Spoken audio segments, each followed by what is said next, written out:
you and Emil working together? You've built everything together. So how has that journey been? Because when I asked him, he had nothing but good things to say about you, obviously. Let me tell you the real truth. It's all coming out now. Oh my gosh. There is something magic maybe about building something with your partner. Yeah, because you've got your level X coming, which is coming soon. Oh, we're excited. Yeah, I've been watching all the stories and the journey, and We'll have to bring you down. yeah, for sure. And you're in that tunnel vision where you're not opening yourself up. Yeah, I think, especially in the world we live in today, it's just, and I know we're going to get to, disruption and AI and how that's played in a role in our business. I have creatine, if I'm strength training. Good benefits of creatine, by the way. 100%, even on the weekend. And real estate's been targeted, actually. Real estate has been targeted by the hackers. They will literally, do the email phishing. So what kind of stuff have you implemented? Today, we have an internal team that have created bots. Essentially, we are adding humans to our team through AI. There were days when most people would just say, wow, this is way too hard. Polar opposites, but you complement each other very well. Yeah, it definitely had its challenges. Super frustrating. That would definitely prevent us from scaling. There's a particular type of operator that the business world consistently underestimates. She has the legal training, the operational discipline, and the mindset to build something significant. She doesn't perform on Instagram. She doesn't need the credit. She just executes. My guest today is exactly that. Co-founder, chief operating officer, lawyer, strategist, and builder. This is a conversation about women in business, AI in regulated industries, and the realities of building an empire. My guest today is Giselle Kramer, co-founder and chief operating officer of NGU Real Estate. She's overseen the completion of over $100 million property developments and built NGU Real Estate from one single office to one of the fastest growing real estate businesses in Australia. Welcome to the podcast. Thanks, Chloe. Thanks for having me. Thank you very much for your time and moving things around to come on and have a chat with me. Very excited to have you on the podcast. You're welcome. Good to be here. Yeah. Okay, so you've overseen the completion of 100 million in property developments. You've grown NGU, you've got multiple businesses. What does it actually take to scale a business at that rate? And what's the scale that kind of almost destroyed you in a way? Wow. It's a bit of a loaded I like how you go straight into it. I love it. There's a couple of questions in there. There are different parts of the business journey to get to where I am today. And I think, in the startup phase, there were so many different challenges at the startup phase. But then, of course, you move to, when you're 5 years, 10 years plus in business and you've now developed a number of companies. I think the strategy, it's essential. And the key thing was I really had to change my thinking at every stage. What got us from startup to, a couple of $1 million in turnover and then to what we are today. There's no way if I had stayed the same, did the same thing, didn't test and trial new ideas and didn't transition my thinking and my strategy, would we have got to where we are today. And I think that's absolutely key on the business journey. And what did the startup phase kind of look like for you and Emil? Because that's actually not something we spoke about on the podcast with him. Right. Well, I'll be real. I'll be raw, because it might actually help, some people out there who are, just at the very beginning of their business journey. It's incredibly tough. I mean, Emil and I put everything we had into the business, every dollar, every minute of our time went into the business. And of course, for the first few years, we were not getting paid. And we had to figure out how to pay our team, because our team has to get paid regardless. So just the grit that you need to get yourself through that, those fundamental challenges of any raw, real startup. is so key. You cannot get past that startup phase without just pure grit, in my opinion. Yeah, I agree. There's a lot of give and not a lot of take at the start. Yes, so Yes, true. yeah. Yeah, it is And all give. You're yeah, putting everything you have, every waking, breathing moment into the business to essentially get it off the ground. And for Emil and I, we didn't have a backup plan. It was all in. That was it. So yeah, we had to make it work. And I think luckily we have the mindset that we would not quit everything we had, the blood, the sweat, and the tears. It was a relentless effort to make it work. And I mean, I think there were days when most people would just say, wow, this is way too hard. yeah. Just throw in the towel. Just throw in the towel, go and get a PAYG. I mean, we could have made, safe money. Both Emil and I'm come from a legal background. So I could have easily gone back to the firm or, looked at a firm of my own. And of course, Emil with a background in the trade, could have easily threw the towel in. But I mean, that's what happens when, you're able to create something from nothing. It really does have its rewards. Mm. Was there a point where you and Emil were like, oh my God, this is working? Where you start to like pay yourself and Yes.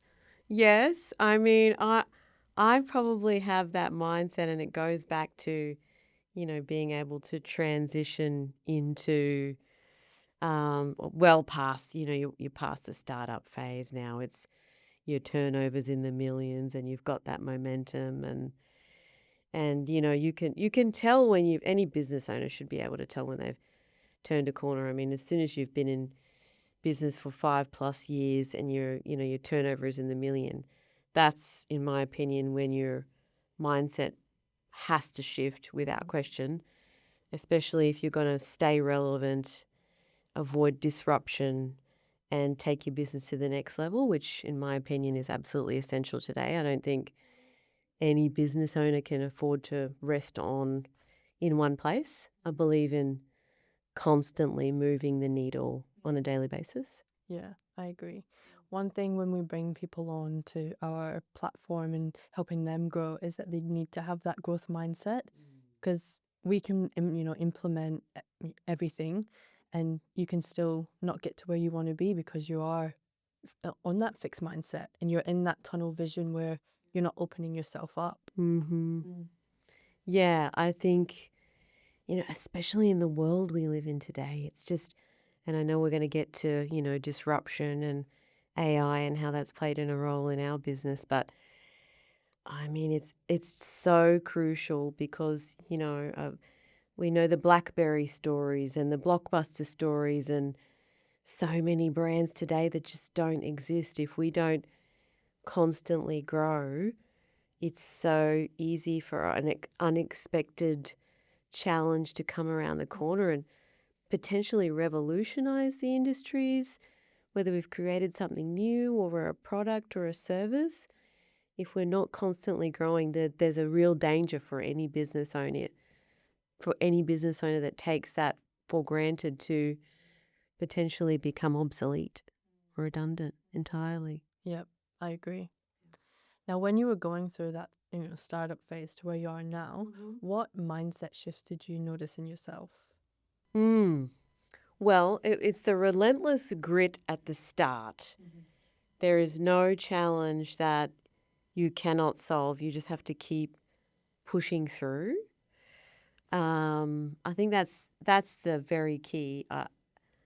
When we started, we already had a knack for or an appreciation of differentiating our brand and innovation. I'm built that way. I'm built to constantly be thinking of new ideas and how to do the things that we do better. But without that appreciation for differentiating our brand and innovating in our industry at the very start, there's no way we would be where we are today. I think once we hit, a couple of years in and we're turning over millions of dollars and, you can see you've got all the makings of a business that has, passed all the statistics of failing in the first year and so on and not being able to manage growth. So you're well and truly, you've got market share, you've got momentum, you've got brand awareness. The brand is attracting people and businesses wanting to partner and work with you. So you're well and truly what we call an SME, a small to medium enterprise. And then, of course, if you lose the desire and the things that got you there in the first place, I think you're making a mistake. You've got to recognize what fundamentally got you to where you were. So it was still innovation. It was still great marketing, differentiating the brand. But then, of course, at that point in time, you've now got a large team of people. You're looking after hundreds of people. So culture was key. And I'm a big believer in creating a positive culture by motivating people through what I'd like to think as positive emotions, not negative ones. So there are some, famous entrepreneurs out there. I don't know if you've read the Jeff Bezos story or Steve Jobs, and some of them, have reputations for, being pretty hardcore in the workplace. High turnover, deadlines, pressure. And look, I can understand that as an entrepreneur.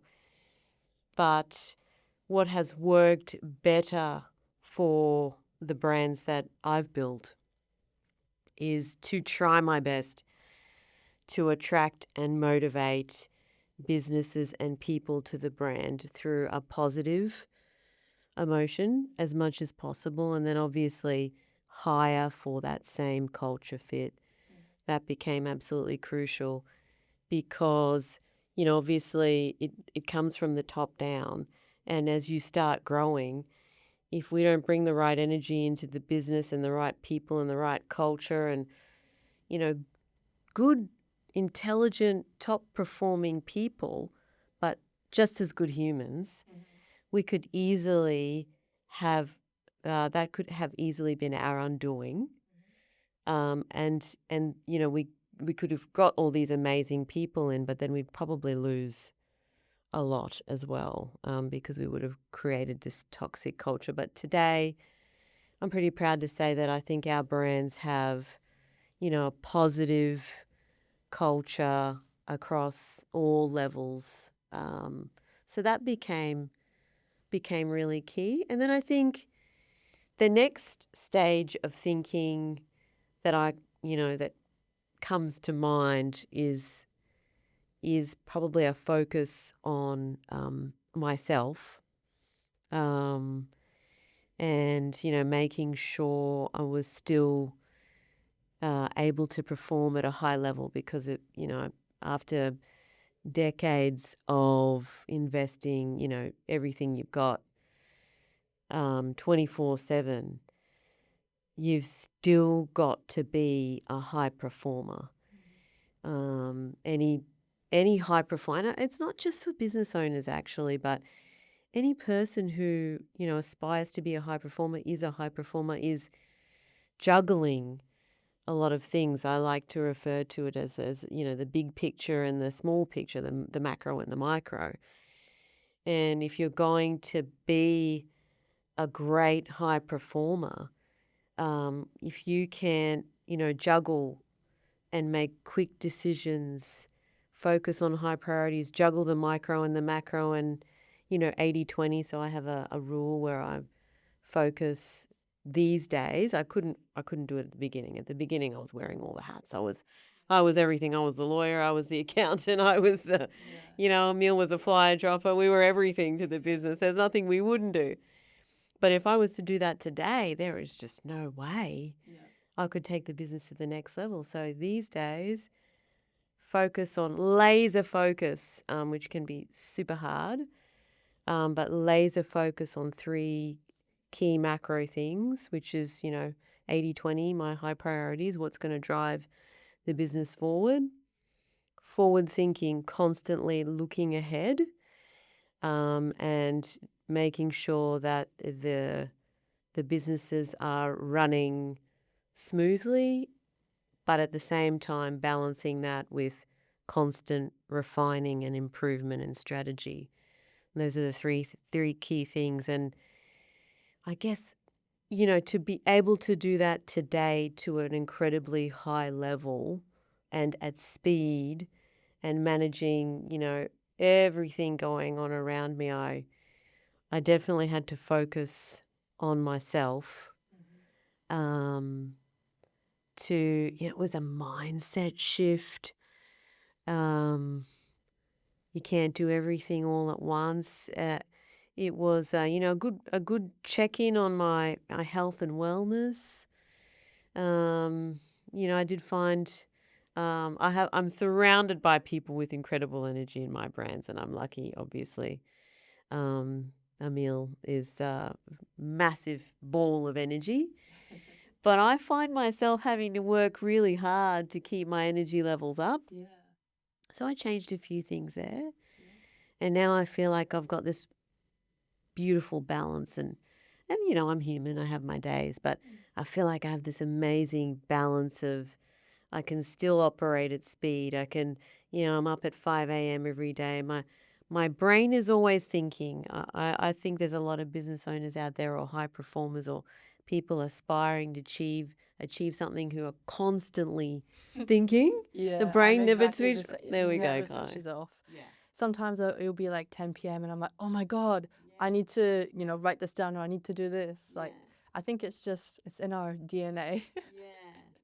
Yeah, and I think maybe over time you come to like harness that skill. Yeah. And I think there might have been days where, my brain might keep me up at 2 a.m. or 3 a.m. So, your sleep isn't great Yeah. in some parts of your journey. But then when you start to like harness the skill and calm it and train it, today I think, I feel like my brain is it's like a laser sharp. I feel like my brain is better than it was in its 20s. Yeah. Wow. Yeah, it feels good, Chloe. I think that was a mindset shift and a health and wellness shift as well. Yeah, because you've got your level X coming, which is coming soon. Yes. Thanks, Chloe. We're excited. Yeah, I've been watching The all journey? the stories, Oh, the good. journey, and We'll have to bring you down. Yeah, for sure. It's looking very good so far. I know it's not complete yet, but it's a gonna work be in good. progress. Yeah, we go live soon in the first location. Yeah, that's so exciting. And you have 3 locations, right? 2. Oh, well, we've got some exciting things in the pipeline. Yeah. 2 locations. One is close to go live. Yeah. Should be ready to go in July. And then, of course, we've revealed our second iconic location at Queen's Wharf. So we're excited about that too. So good. I did want to go back to the part where you spoke about, your culture and stuff. Did you find it hard to trust to bring people into your business when, you started to grow and you could wear all the hats and you had to bring people in to do that? Was it hard to let that go? To trust, hard to trust, hard to let go of not doing everything myself. Yeah. Oh, wow, that's a good question.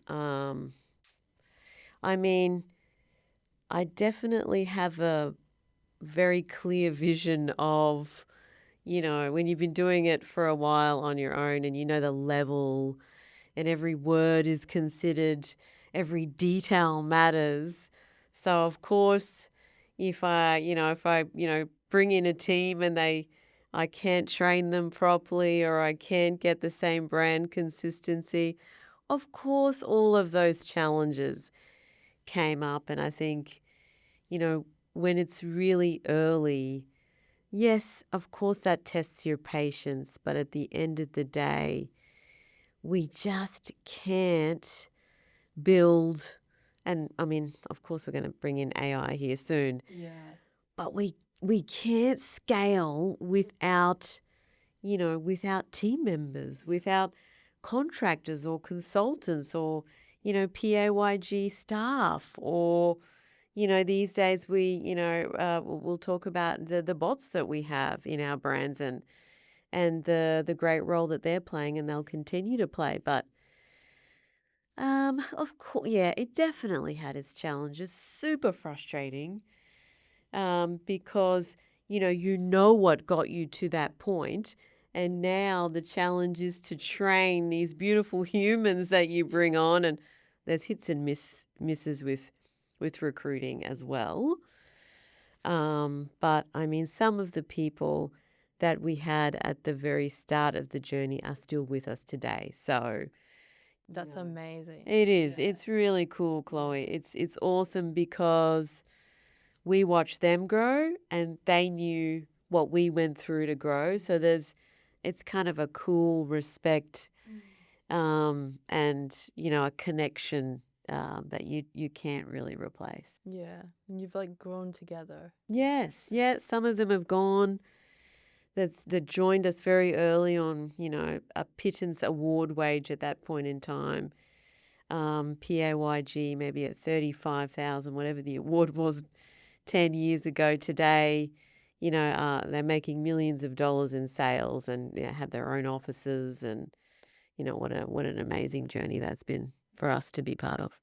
And it's good because I see your socials as well. You're still very active on, going to each location and having that personal relationship with everybody in your office. That's something that I've really noticed about both you and Emil. Oh, thanks, Chloe. That's actually very much intentional. Yeah. We don't believe that layers and layers of management helps scale.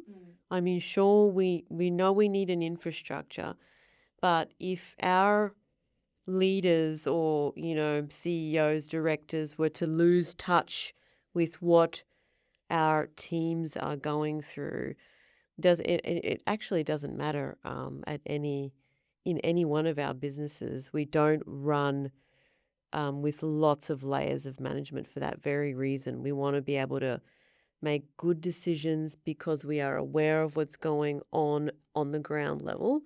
There's not too many layers. There's not this bureaucracy of, big decision-making infrastructure. And the other thing is it allows us to move at speed still. We can still make really efficient decisions. AI's here, right, let's get on it. Let's bring it in. What can we do to roll this out across our network and help our team? We can make those decisions and implement at speed. But we believe if we were to have layers and layers of management, that would definitely prevent us from scaling. Yeah. Essentially. Yeah. Amazing. So I want to go on to talk about being a woman in business. Now, one thing when I had Dominique on, which we spoke about earlier, was that she found that there were certain advantages and disadvantages to being both a male and a female in high positions. Now, real estate is, would you say that's a male-dominated industry? Yeah, I mean, it's changing. There's It there's is. a lot more females coming up through the ranks, and we have some incredible ladies at NGU Real Estate. I mean, And I must say, we were with NGU, and the lady, she is absolutely amazing. Like, oh, she gave us good. the best experience ever. She was Oh, so lovely. I love So, to hear that. yeah. That's brilliant. But yeah, sorry. No, that's okay. So yes, I think real estate it's still male dominated, but Yeah. there is definitely some amazing talent. I think we have one of Australia's best female agents at NGU. Her name's Rebecca Cutterman. But we also have some over time some females in amazing leadership positions. So they've grown up through the ranks. And I think I could almost say that in the real estate side, the franchise network, I think it's probably equal male to female leadership roles, which is impressive. Yeah, very. I'm so pleased to hear that. And I mean, we have some amazing females at Female Entrepreneurs in One Life Club. And I think that female presence, in the commercial world is definitely increasing. And I love that. Yeah. I love that. It's healthy for so many reasons. But I think, and I've touched on this before, Chloe, like I was raised by a single mum. And I think maybe deep down that's maybe where it comes from. If us girls, we have to earn it. Like no one gave me anything. No one put anything on a platter for me. Nobody did anything for me because I was a female. I had to earn it, and I worked hard for everything I've got today. But at the same time, I mean, if you can do something to, help a female entrepreneur or, an up-and-coming female up through the ranks, it's really damn cool to watch them achieve. I mean, especially, we've got some One Life Club entrepreneurs, but principals at NGU, single mums, breadwinning mums. I mean, how amazing is that? I love that because, I know my mum sure could have used a hand raising two kids. So, and at the same time, it brings this incredible balance to the workplace. We can't underestimate the power of, having a male point of view, but having a female point of view in the business as well. I mean, with all the personalities and leadership roles in my business, I know that the female perspective definitely is a benefit to the business. If it was all male, there is definitely a danger that, we capture only that perspective. And there's just so many reasons. It's awesome to see. As a female in business, I got to say, when you're starting out, I mean, I was a minority in most rooms. Every room that I walked into, I was probably the youngest female, and probably the only female. Even in the law firms back then, it was still, boys' clubs. I got hired into a boys' club. And then, of course it started to change. Boardrooms look much different today. And I think only now that I look back on that journey, can I say that, maybe I had some different experiences.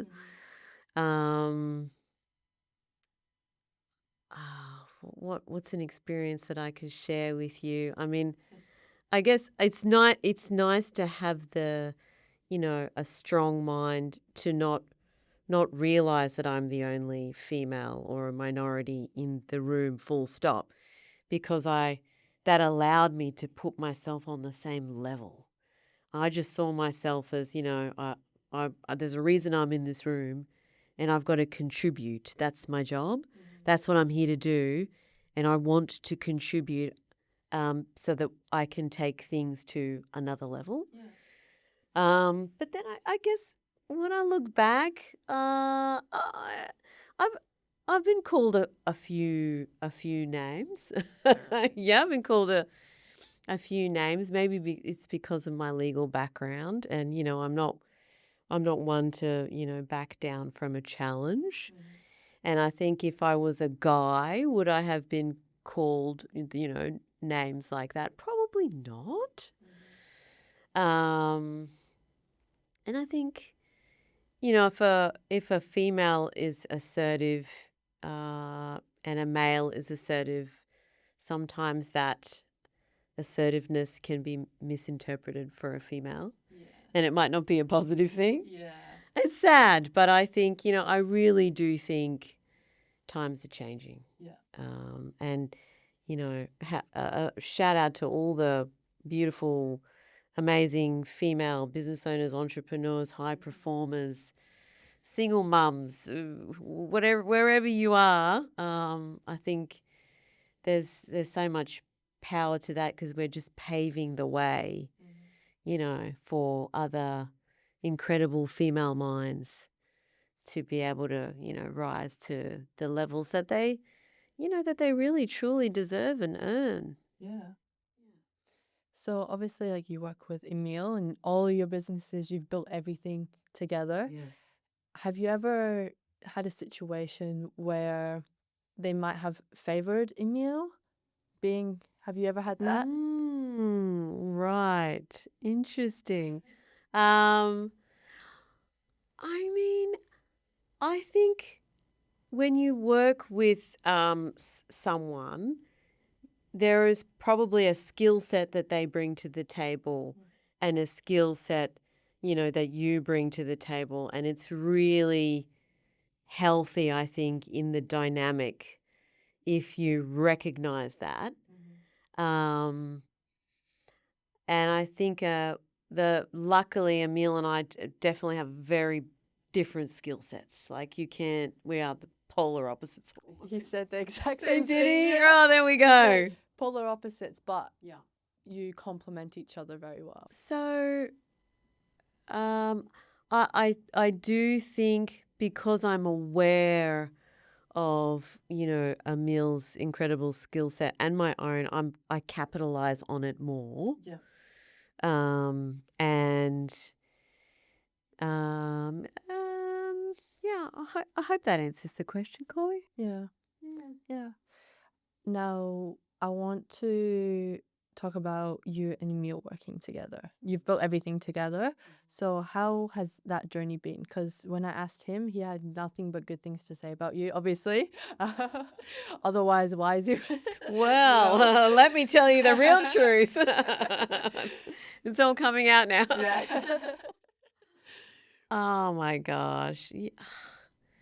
There is something, there's no other word for it, but just magic maybe about building something with your partner. I mean, no one can understand you the way, your partner can after you've shared all of that journey. And it has been, I'm grateful and I'm happy to say it has been a massive journey, but a great one. And so many partnerships don't work, Chloe. I mean, I would very rarely suggest, to get into business with someone. And, obviously having that legal background, most partnerships unfortunately don't end well. And, look at there's the times, when I couldn't control my mind and you wake him up at 3 a.m. in the morning and you've got an idea or you want to solve it at 3 a.m. in the morning. So you've got to balance that part of it. But at the same time, just knowing that he was there on the journey with me there's something about that. There's something special about it. We don't have to explain yourself. You can just read me. No one can read me like Emil can. But it's because he's been there on the journey with me every step of the way. The ups, the downs, the victories, the defeats. Yeah. Did it have a strain on your relationship at all? Yes. Yeah. Yes. Any husband and wife partnership team would probably be sugarcoating it if they didn't say that there's challenges, because especially when you start out from nothing, so young, and it's ground up, grit, blood, sweat, tears stuff. It's constant. It's 7 days. There's no real break from it. And in the beginning, the lucky thing is, that worked for us. But, then as of course, as you grow, you really do.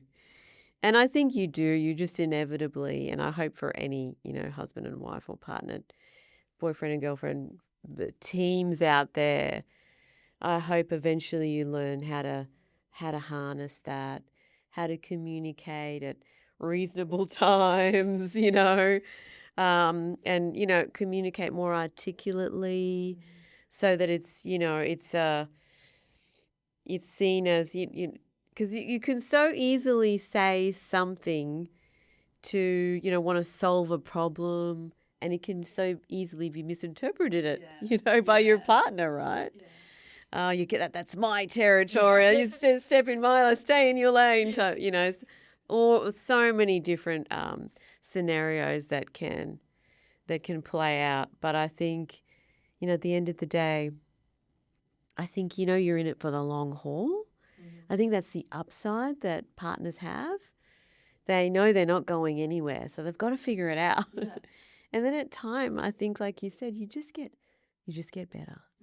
You hone the skill, you practice the art, you get more articulate, you pick your timing, you're honing your own skills. Yeah. And then, hopefully, one day you've just got this symphony and this synergy going. Yeah. I love the way you speak about each other. It's very heartwarming. Oh, thanks. Yeah. Thanks, Chloe. So the real estate industry is very a traditional, relationship-driven industry. Now you've implemented AI quite heavily into your business, and I know Emil, he does the open claw side of stuff as well. So what kind of stuff have you implemented into NGU? So today we have an internal team that have created bots, for lack of a better word. I mean, essentially, we are adding humans to our team through AI. We humanize them. We actually teach our team. We just had the AI summit to open our team up to the possibilities of what AI can do for us. So right now at HQ we have Bentley, who is essentially Bentley Lucas. So we give them names because at the end of the day, this technology is really like adding a human to your team. Yeah. And if you treat it that way, I think the technology will become smarter, faster, and better to our teams really efficiently. So we give them all names. I'll give you an example. Emil has his bot. His bot's name is George. And George is very smart and almost has Emil's, personality. But Bentley works with our HQ franchise team. And Bentley runs through Telegram, built on OpenClaw. We just recently transferred to Hermes. And Bentley works 24/7. The team communicates with Bentley through Telegram because obviously Telegram connects all of our data sources, Google Drive and all of our docs, etc. And Bentley there is probably not a decision made by the HQ team that Bentley has not contributed to. Before anything comes to me, Bentley has looked at it and Bentley has given an opinion. And that's not to say we follow Bentley's opinion blindly. It's not at that level yet, right, Chloe? But there are bots that do. So Bentley's our and he keeps the entire HQ team workflow, their high priorities. He has access to all of that. He provides updates. He scrapes the web for, things happening in the industry.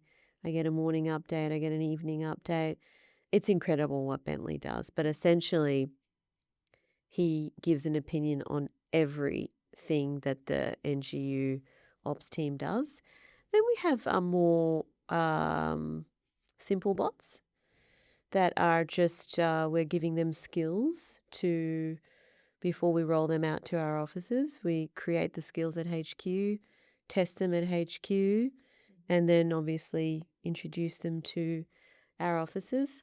And we for security reasons, we like the Mac Mini. But as you might know, there's a shortage. So a lot of our offices are waiting. The wait is about 6 months, isn't it? Yeah. It's crazy. Yeah. Yeah. So yeah, our team is keen. But yeah, so I mean, AI is a real trial and error, and it's not simple. You've got to have we've got a whole AI strategy, and everything that we do, you've got to consider privacy, you've got to consider security. We can't just, roll out this technology without, considering the macro. And I love that you're thinking about that. One thing I've really seen in AI is everyone's like, oh, I can build this, and it's saving me $20 a month. But in reality, it's not secure. It's not, got all that privacy stuff sorted into it. And then they have to actually upkeep it, which they don't think about because they're just like, oh, look, I've made this now, which is great. But there's a lot of aspects that, you still need to think about. Yeah, I mean, we always have to, and this is just, how my vision, we always have to start with the end product and then reverse engineer basically. I mean, there's no way we can roll into an entire network of offices and, not consider the privacy policies and the security. I mean, can you imagine if and real estate's been targeted, actually. Real estate has been targeted by the hackers. They will literally, do the email phishing, and the hackers, impersonate Emil or myself, and they'll email our team and say, oh, Giselle needs some, a transfer here. So I mean, it's getting so sophisticated. So yeah, you've got to have a really solid strategy around the tech now. Oh, 100%. So how did your team go when you started to implement this kind of stuff? Because when I spoke to Paul, who goes to One Life actually, he owns PD Project Delivery. Okay. He said when he first introduced it, like his staff just looked at him and was like, "You are crazy. Like, what is this man doing?" Oh my gosh. Yes. I mean, you've probably all heard of the term early adopters. And he also said that a lot of his team were a bit scared for their jobs, but he had to, reiterate quite a bit that this is not to replace you. Yep. This is to make you more efficient. Yeah, that's a really good point. Yeah, it is unfortunate that, there are team members out there that, would have some fear, and rightly so in some cases, rightly so. But what we have tried to get them to embrace is to embrace it as a tool to increase their output, multiplied by, I can't even tell you, the level that they're producing at now. And I don't think there is one team member at HQ headquarters, NGU headquarters, that is not using it. So they have come such a long way. And, with our offices as well, I mean, we're selling across so many different demographics, and, I think there is a mindset out there that, I can keep doing this. I'm doing really well, right? I'm making millions of dollars now. Why should I? If it ain't broke, don't fix it. There's that mentality. But that's exactly the mentality we cannot afford to have today, not in this day and age. So we are definitely trying to get all of our officers to embrace it. And look, that's not easy because the tech will break and the tech will let you down and the tech will go offline and there'll be an update and, it's going to go on the fritz when when you need it the most, when you really want it to do something, it's going to break. And busy high performers, a lot of them don't have time for that. But this is something we cannot afford to miss, because anybody that misses the AI boat is making a terrible, terrible, terrible mistake, because, our team is going to be able to have the output of a workforce that is far bigger than it actually is because of AI. When it's working, and of course, you've just got to be patient. Like it's like a human. It'll go and it'll get sick. Yeah. And it'll go on leave, because it might not work today or tomorrow. And we've just got to get it back online, get it working, persevere, perfect the tech, and eventually, just like a human member of your team, it's going to get really smart. And it's going to work 24/7 more than the humans, our human team can, but it's going to help them. It's going to keep our costs lower. It's going to increase our output. I can't even, I can't, on some level, we cannot truly comprehend where AI is going to take all of our industries. Yeah. So just knowing that alone, businesses have to get onto it now. Yeah. And that's what Nick said, the podcast that just went past. He said, AI will not replace people, but it will replace the people that don't adopt AI. Agree. If you're not willing to sit there and learn AI and help it make you more efficient, like, you might have to spend a day or two a week to learn it and, train it, but it's going to make you so much more efficient in the long run. 100%. And so while our team is using AI to do administrative based things, increase their output, and allowing them to better curate their client experiences, which is going to become so much more critical now, that human element in everything we do, the trust, the human connection, all of the touch points that we need with our clients. If you're B2B, you've still got to be able to maintain those relationships. And, that is really where, our human team can focus and really get the edge. Mm-hmm. Yeah. So in terms of like all the AI that you've implemented, if you're happy to share, what would you say rough numbers are that you're spending on the AI? Or is it like, do you buy tokens with the Mac Minis? Yes, Yeah. we have So, tokens. yeah. So OpenClaw was more expensive, we found, than Hermes. So much more cost effective on Hermes. And I have to say that Hermes. I haven't got handbags on the brain. It's much more cost effective, and it depends on which company you're talking about, because some of the code, we're using the more sophisticated, expensive code on some of the bots, so that spend is more expensive. But I mean, it's still very reasonable in most cases. We're only finding that, it's not even the cost of, your average salary at the moment, which is 60,000, a year on average for, say, an entry level role. So I'm quite impressed with the spend, particularly after the move to Hermes, and I've got a feeling that once again, it's only going to get better. So can we justify the spend? Yes, we can.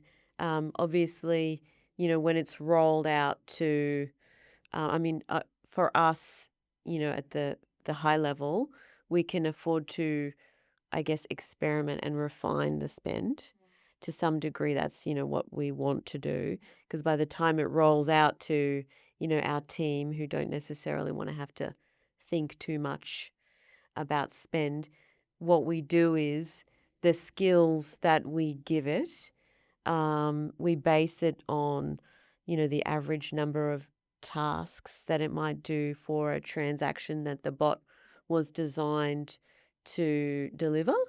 And so our teams will know in advance, if I do this many transactions, then this bot will cost me X number of tokens, which equates to X number of dollars per year. Is that less than, a salary? Yes. Yeah. Yeah. In almost every case. Yeah, that's good to know. Do you think it will get more expensive as it evolves, or do you think it'll I think it's going to get less expensive. the more people that kind of adopt? Yes, I do. I think it's definite. And I think hopefully it gets easier to implement, because I must say, I think there must be a lot of people out there that, if we're going, if it's wild, wild west implementation, then it might be easy. But when you're trying to do, if you're trying to do everything right on a large scale, there's quite a lot to it. How long did it take for you, or how long is it taking for you to implement those bots before you roll them out? I must say the HQ bots are, so that's, when I say HQ, I mean like our headquarters, our group. Yeah. Those high level bots, they got smart quite quickly. But I think, Emil and myself, like, there's not a day when I don't speak to the bot. And because we speak to it every day, it's having input every day, it just got quite smart quite quickly, to the point where no team member really makes a high level decision without it. Without some input, yeah. 100%. Yeah, so not long at all. I would say weeks. Yeah. Yeah, if that. Yeah. Yeah.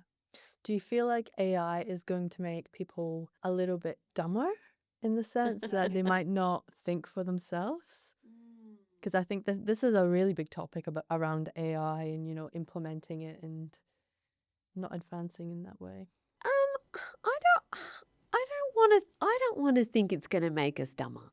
I want to think it's going to take an intelligent person and make them super intelligent. Yeah. I want to think that,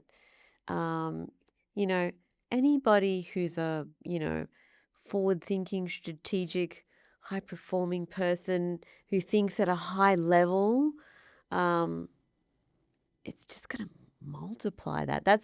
That's my first-hand experience of what I'm finding. Would it make us dumber? Is it not nice to say that, well, if you weren't the sharpest tool in the shed, I can't say it's, I don't know if it's gonna really sharpen your sword for you. I really want to think that it's gonna have the opposite effect. Yeah. Yeah, me too. I think if it's adopted correctly, in a sense that you're not purely relying on AI for critical thinking, like you said, you're using AI for some input, and then you're still having critical thinking, your skills with that, but taking that feedback on board, I think it won't. I think if you're purely just going with AI, and who knows, like you said, AI is advancing so quick. And in the last 5 years, like since AI has, been a thing, I think probably like 2024, 2025 is when it really started to ramp up and people started using it. Yeah. More. Oh, where was I going with that? I had a place I was going with that. Oh, It'll come. yeah, it'll come. It'll come. That's right. You can come back to it. Can't remember what. No. Oh, I don't know. I can't remember now. It's gone out my head. When it comes back, let me know when it comes back. Yeah, but people, they're adopting that AI. If they're not relying on it, then, Yeah, and the other thing is that, especially in the beginning, I mean, you've still got to make your eye smart. Yeah. You can't. I mean, if it's going to give you terrible output if you don't teach it, if you don't, talk to it every day, if you don't prompt it really well. Yeah.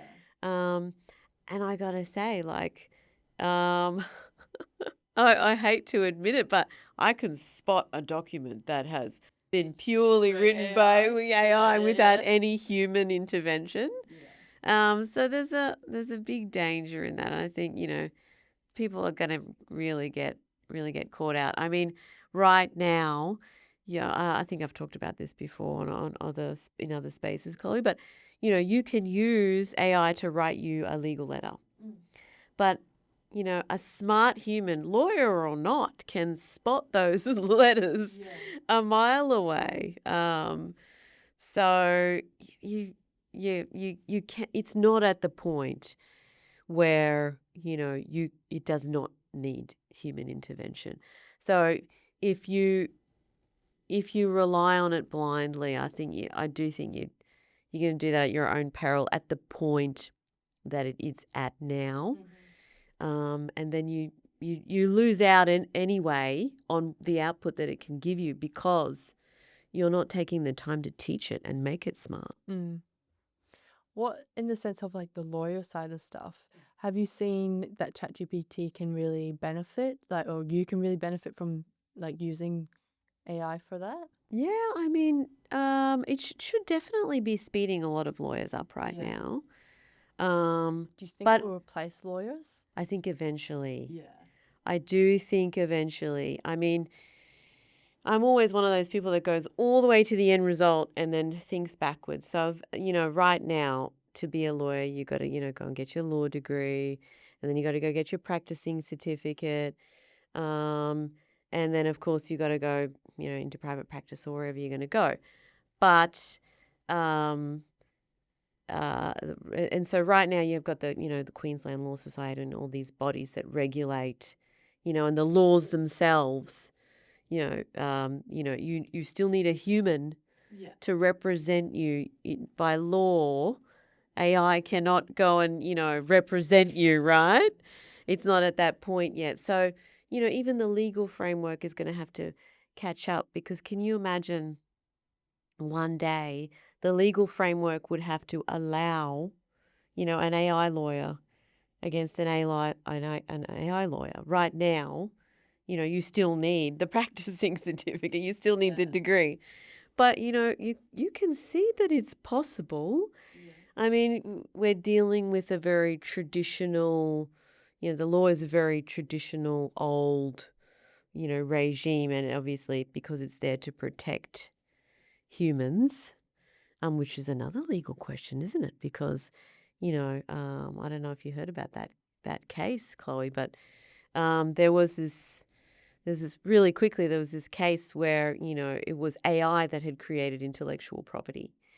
But the American courts, wouldn't recognize, wouldn't grant the rights to the AI. It's where the human author should have, sought the rights.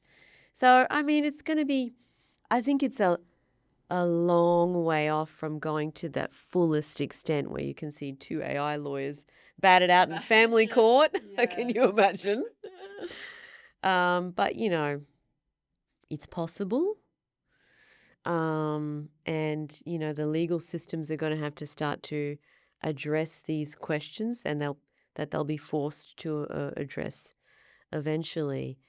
But, I mean, is it capable of drafting reasonably good legal documents? Yes, absolutely. Is it capable of, answering some legal questions? Yes, absolutely. Can you rely on it 100%? No, absolutely not. It still hallucinates. It still makes mistakes. So right now, you still need to know. The practice. Yeah. 100%. But I know, lawyers at top tier firms are embracing it because that's just the smart thing to do. Yeah. It'll speed them up. It'll make them so much more efficient. They'll get resistance at the big firms too, though. Yeah. At any firm. Yeah. Yeah. So you mentioned earlier that you're very big on your, your health and your mental health in that as well. And obviously you have level X coming. So what does your day-to-day look like? You wake up at 5 a.m. What does that look like after that? Actually, that's one of my favorite topics to share because I love encouraging, you know, any business owner to embrace, the health and the wellness journey. And the reason why is because I know all of the hard yards that go into, the entrepreneurial journey.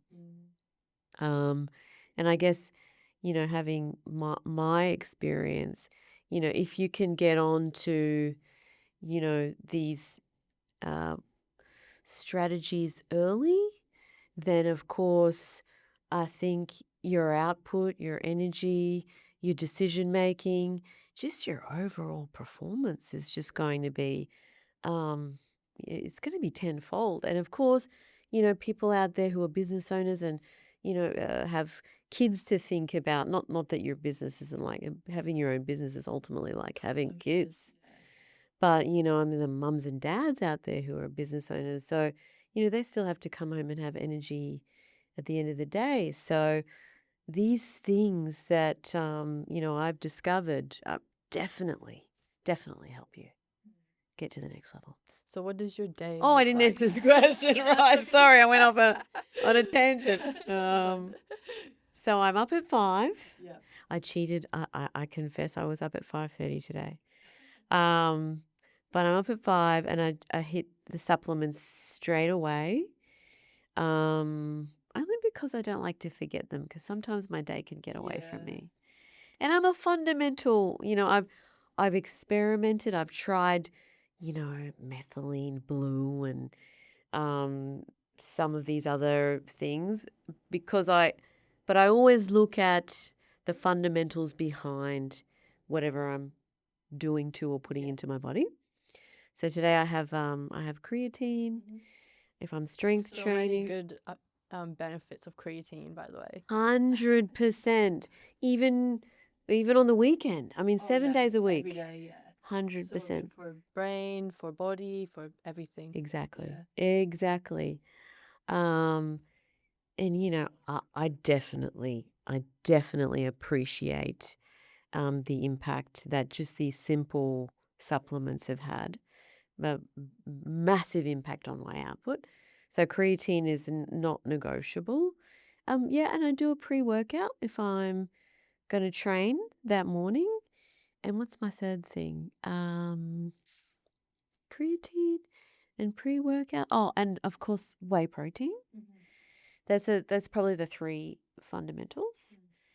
So I'm up pretty early, 5:30. Hit the supplements, hit the gym. Strength train, usually for about an hour. I did leg day, so I have a new hack for leg day. Leg day takes 1 hour and 30 minutes, team. 100 kilos, 110 kilos on the hip thrust.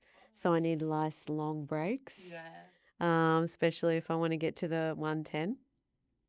But strength train, split days. I do a leg day. I do upper body pull, upper body push.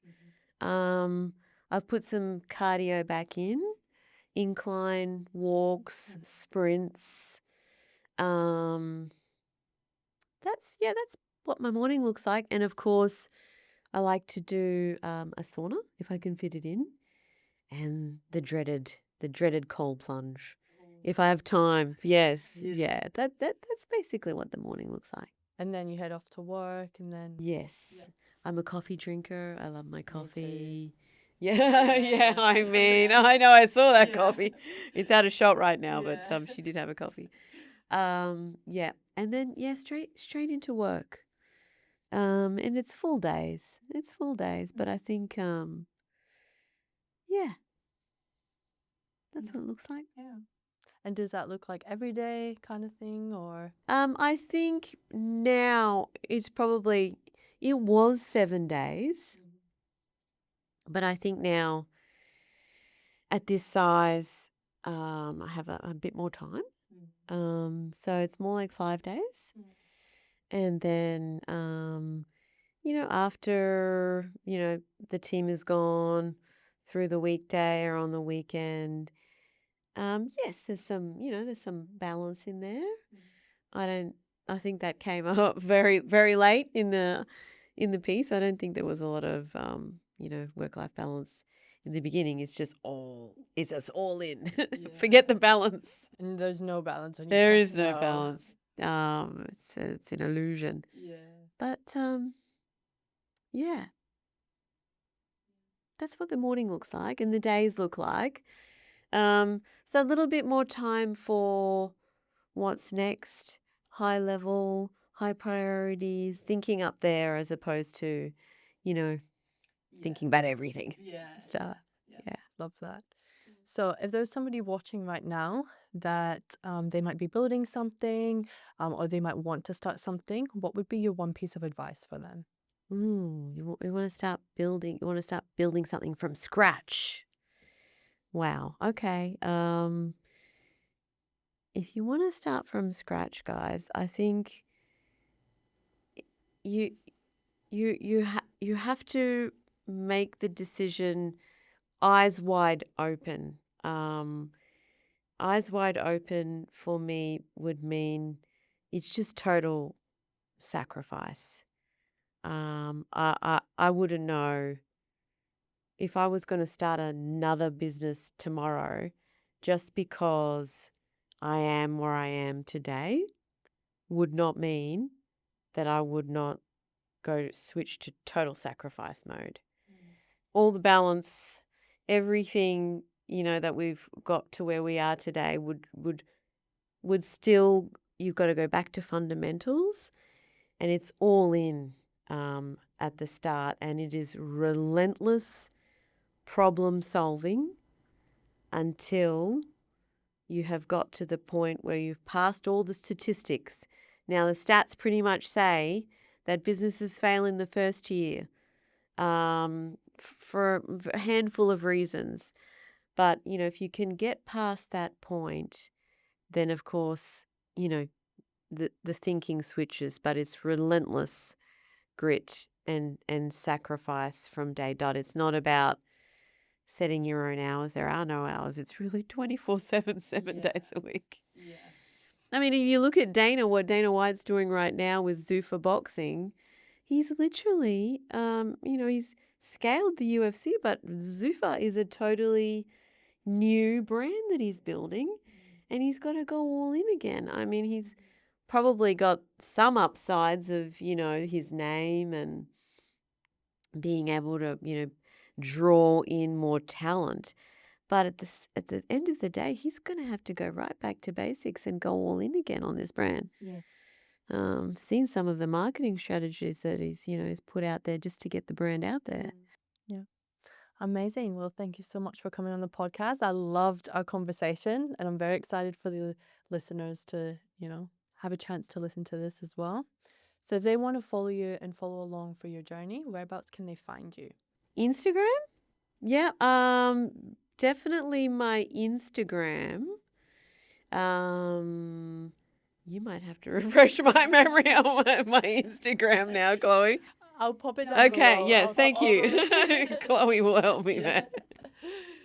Amazing. And if you found value out of this conversation, make sure you hit the subscribe down below because we release conversations like this every single week. Amazing. Thank you so much. Yes, thanks for having me. It's been fun. Yeah.